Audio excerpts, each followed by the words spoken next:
Hi, Becky. How are you this morning? Fine. How about yourself? I'm wonderful, thank you. So tell me more about what you do. So I am a technology and lifestyle expert. I've appeared on a number of national shows. I am a correspondent for The Talk on CBS. I've appeared on Good Morning America as a lifestyle and technology expert. I've done The View, Ellen, and I just talk about cool ideas, whether they be really great gadgets or lifestyle spins to help you just live a lovelier life, because that's what it's all about. And I absolutely agree. And I saw that you like to, or you speak a lot, I guess, on how to reduce stress and to kind of pull back from technology. Absolutely. Is there a reason you're focusing on that?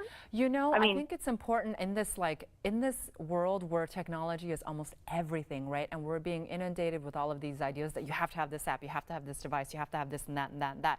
It's also good to just take a step back, think about what you have, what you actually need, so that you can better utilize it for your life. So I mean, everyone's telling me what apps I need to have, right? And I always tell people when they hear that noise, it's nice to really decide what your goals are and what your needs are, and then you can tailor all of your social media apps to fit your lifestyle and help you save time as well as reach those goals, because that's really important.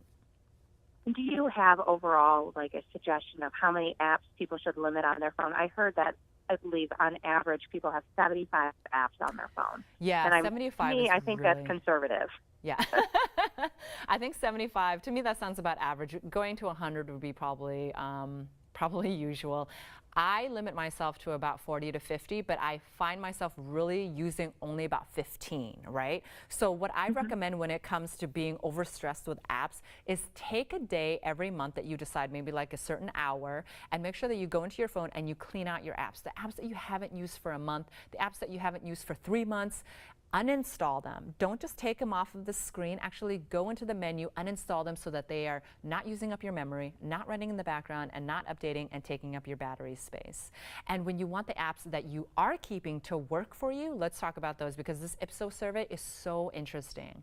A lot of people are all about reconnecting with friends and family, right? And in 2016, what a great year to do it. And the Ipsos survey points to Facebook as the site to do that, because they just have so many robust communication tools, from just the status updates to something simple like a picture update to video, and now they're doing live video feeds. I'm sure you've heard of Snapchat and Periscope. Well, now they're folding that technology into Facebook.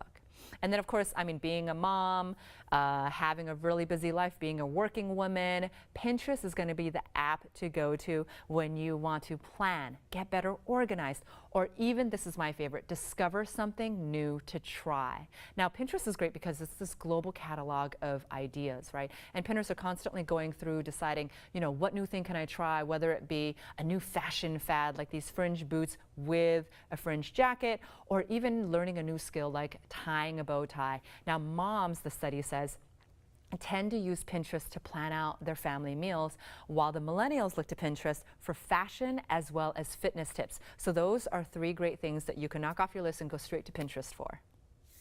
Fantastic. And is there anything else? Do you have any suggestions of apps to help them and maybe organization of everyday life?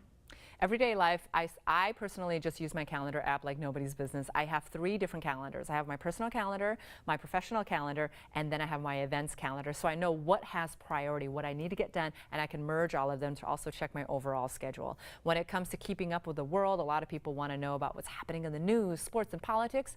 Facebook and Twitter is where it's at. I mean, Twitter is so amazing because it's changed from this, you know, micro-blogging social network into what is now one of the avenues for breaking news. I mean, it's even started a new type of reporting called citizen journalism, where we're actually hearing from the people that are on the place, at the places where the world is changing, where news is happening, news is breaking, and we're hearing from their voice what's going on, so that we get different angles of the story, even differently than the news media is covering it, which I think is phenomenal. We're even better connected now than ever.